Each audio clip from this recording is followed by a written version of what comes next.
Paimon feeling totally recharged after such a long rest. Let's go find Durin and see if that book has any new clues.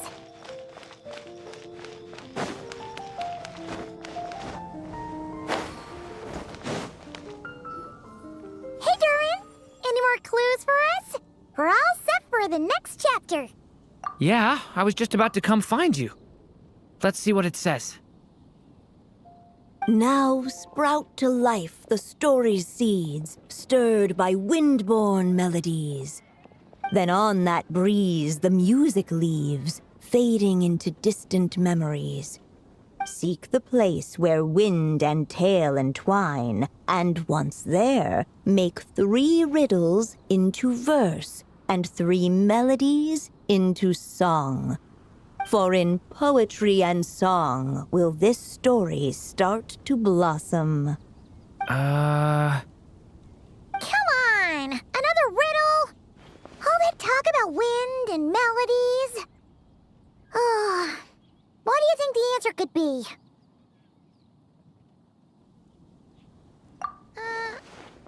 Oh! Care to elaborate? Wind? Music? Poetry?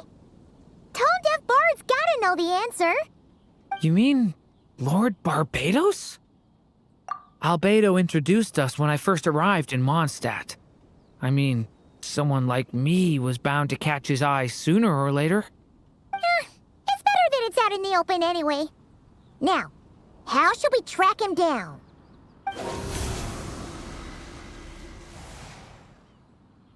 I'm pretty sure he's already caught wind of what's going on here. Why don't we just see where the wind takes us? Right. He definitely makes it easy to forget he's a real god sometimes.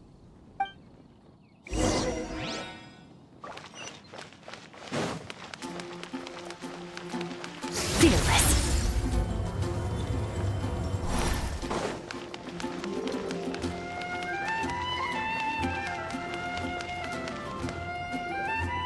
Traveler, Paimon! What a sight for sore eyes! And the little dragon from the fairy tale world. I heard your voices calling out to me on the wind. Something about needing help with a riddle? Sorry to disturb you, Lord Barbados. Disturb me? Not at all! To tell you the truth, I'm just as curious about this riddle as you are. Let me take a look.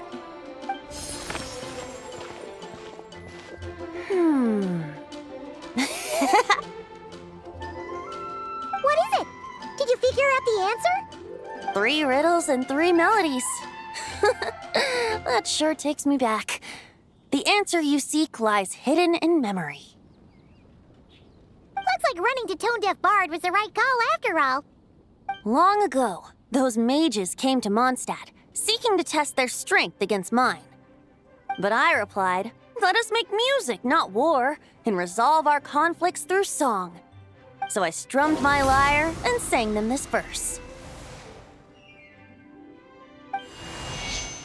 O wind, welcome now, my guests. Pass through verdant leaves unseen, where shape your formless self may take, and offer up a graceful scene, a fleeting gift for welcome's sake.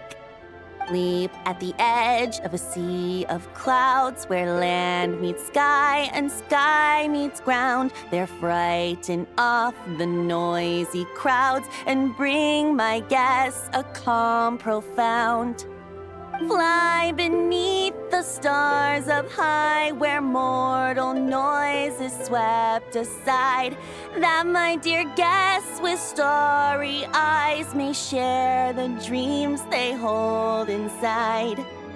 Now go to where I vowed to keep a quiet spot for them to sleep.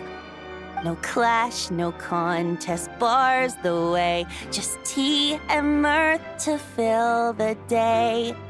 There you have it, the 3 melodies. As for the answers to those 3 riddles, I trust you can guess them by now. The woods, the edge of a cliff, and the sky? Correct. Funnily enough, your mother was also the first to solve it, all that time ago. There must be some kind of special rapport between those who write stories and those who sing them. The woods, a cliff, and the sky. Oh! So that's where it is! I suppose the spot that answer points to is where you're headed next.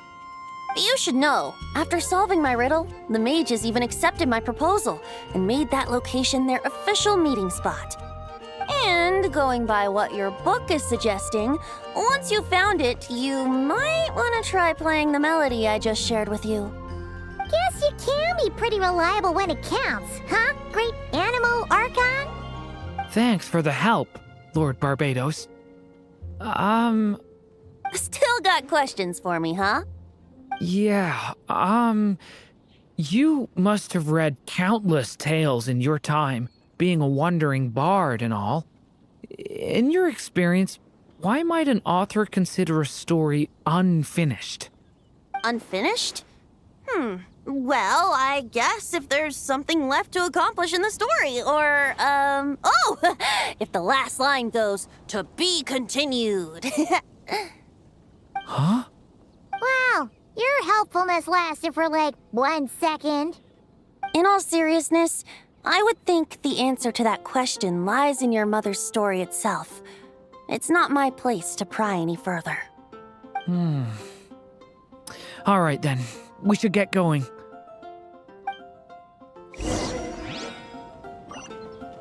I wonder when their next meeting will be.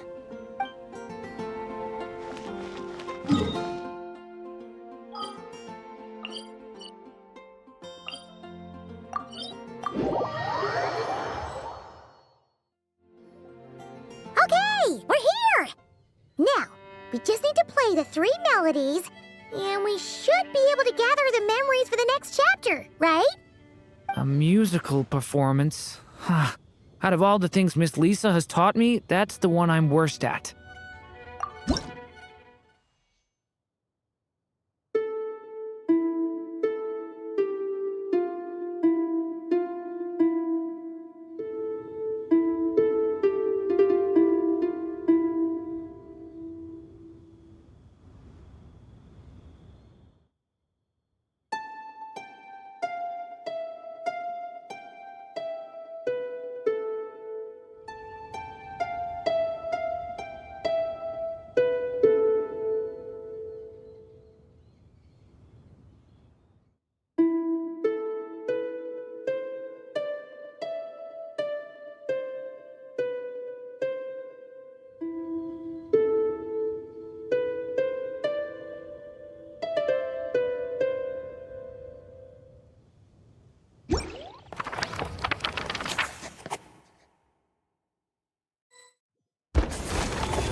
Even a war that shook the world could not halt the witches' gatherings. Yet even so, with the passing of time, 3 of their teacups no longer came to be set. The witches did not linger long in sorrow, for the Story Witch had brought glad tidings of her own. Born was her dragon child, safe and sound. Her fellow witches offered up their blessings, eagerly debating how to celebrate the child's birth.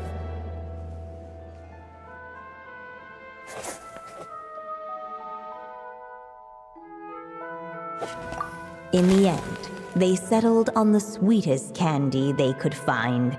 After all, what could be sweeter than the arrival of new life? And so, the witches' gathering turned into a birthday celebration.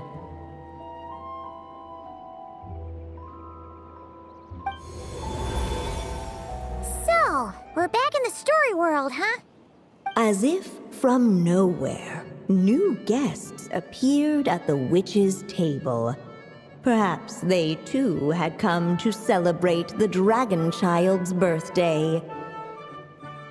Yet while everyone else was busy thinking about what kind of gift to offer, these three seemed to have come empty-handed. Hardly the recipe for a warm welcome to a birthday party, now is it? A gift? Hey, what's this all about? We only just found out this was a party.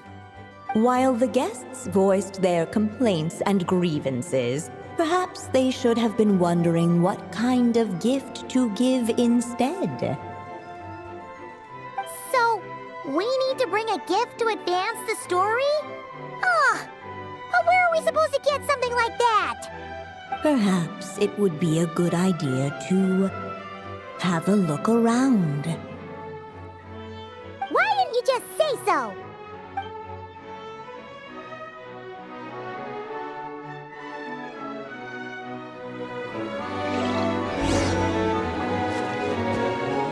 The witches went on chatting away, ignoring the empty-handed guests. Hey, is that the other Durin? Hey, Mini Durin! Nope, no reaction. Seriously, did he doze off at his own birthday party? Brought to life by the witch's magic ink, the dragon child played with animated glee each time the tip of her pen danced across the page. Yet she could not spend all her time writing. For the upcoming witches' gathering, she had no choice but to set down her pen. But before doing so, she wrote one last line. So did the child drift off into blissful slumber. Well, that's a bit convenient. Strange. I don't remember ever being at any of the mages' gatherings. When exactly was this birthday party supposed to have happened? No wonder you don't remember. From the looks of it, you were probably fast asleep at the time.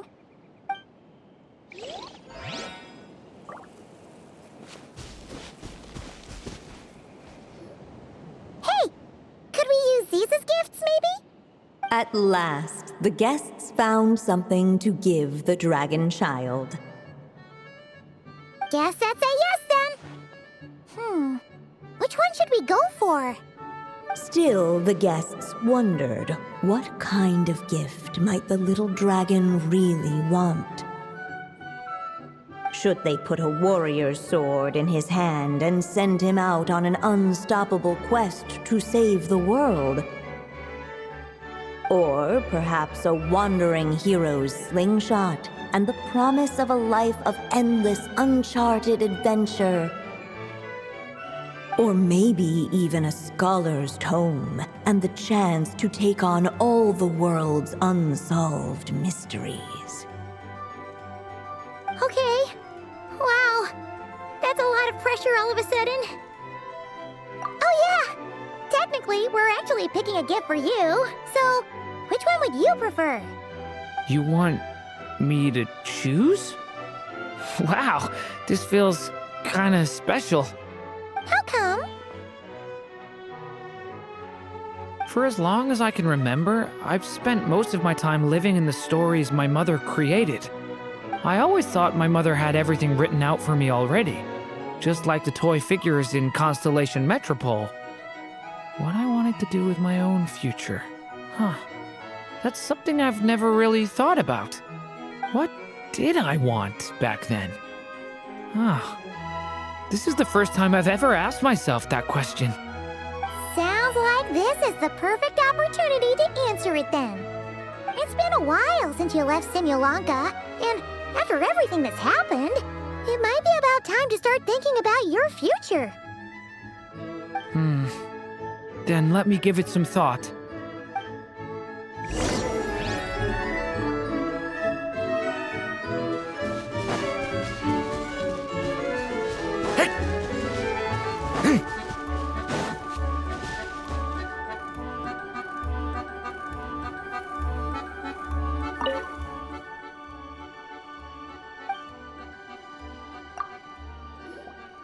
In the end, the guests settled on the scholar's tome.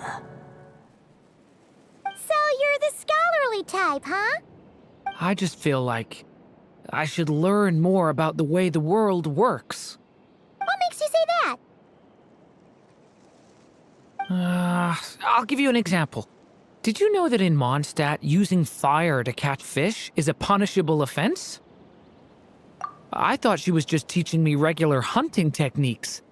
It was only after Master Jean caught me and sent me to solitary confinement that I realized I'd misread the situation.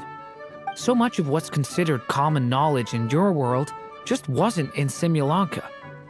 So I have to learn, or I'll keep causing trouble for everyone else. Paimon's not sure that counts as common knowledge.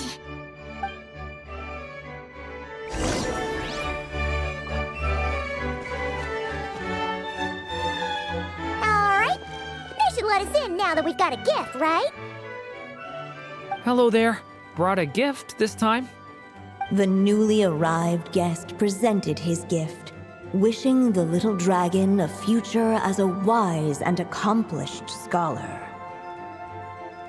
Accepting the guest's blessing, the Story Witch invited him and his friends to take their place around the table.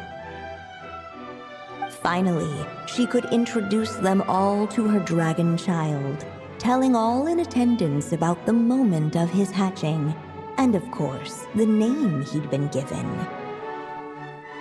It was then that the Seer Witch, diviner of the stars, withdrew her gaze from the heavens and turned a sorrowful glance upon the little dragon. You gave him the same name as that evil dragon? That's right. But the life I intend for him shall be very different. What folly to love so blindly. For as you must know, a name is the mirror of destiny itself. He who bears an evil dragon's name must also inherit the fate of its previous owner. His fate has been foretold. Then I'll rewrite it. The witches at the table fell silent, for they knew the Seer Witch's words had never once proven wrong. Yet, just as clearly, they recognized the Story Witch's resolve, for there is scarce a force in this world more fearsome than a mother's love. At last, the Merry Witch stepped forward, dispelling the uneasy silence. So be it. Then we'll all lend a hand. Together, we shall rewrite this child's fate. You mean to defy one of the fundamental rules of this world? I refuse to be shackled by such rules. Besides, this is a witches' gathering, is it not? What could be more fitting a subject for this occasion than to defy them? Oh? Sounds like an interesting experiment. I suppose, were we to succeed in this endeavor, we might bring a touch of wonder to this otherwise dreary sky of stars.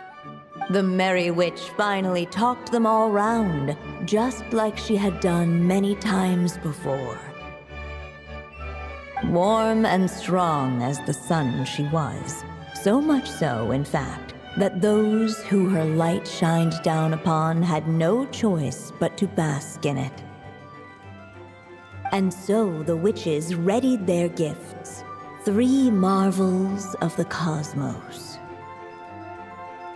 For this child, I shall decipher the ravings of the heavens and lay bare before him the trickery of fate.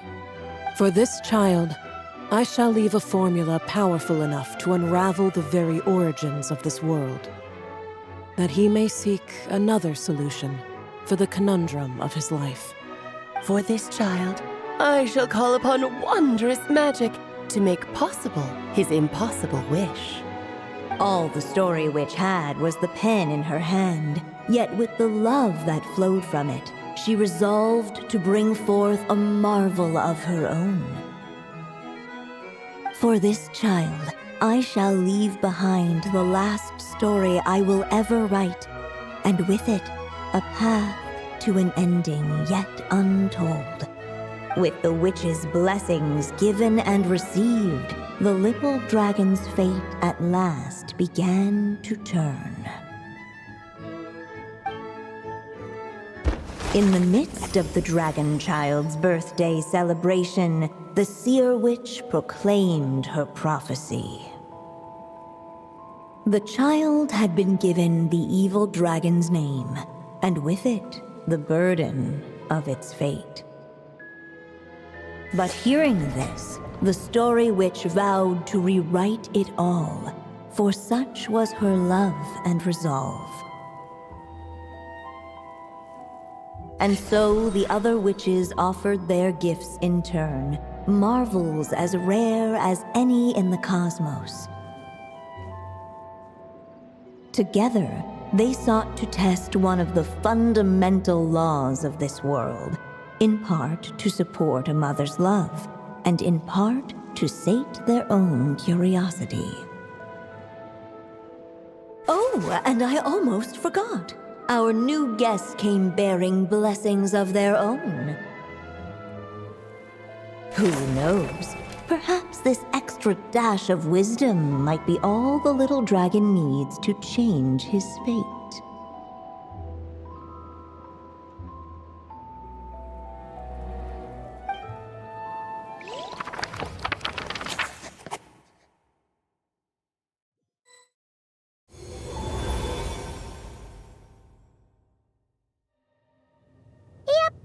Looks like we've completed this chapter, too.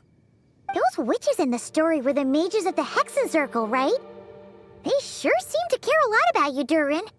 But, Paimon kinda had trouble following their conversation.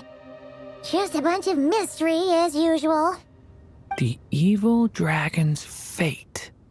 Oh, is that what you're worried about? But didn't we already take care of that? Ah, the mages must have had a hand in that, too. Also, I was just thinking, which part of the story are we even meant to be completing? Oh, it feels less like we're filling in the gaps and more like we're adding something new altogether. But we use the ink, right? And the book hasn't given us any more clues, so that must mean our task is complete. At least for now. Yeah, I guess we're doing something right.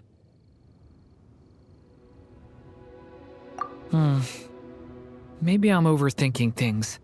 It's just, this is my mother's final wish, so I don't want to mess it up. Anyway, thanks for all your help. I'll let you know as soon as the book reveals a hint about the next chapter. Okay then. See you in the next chapter.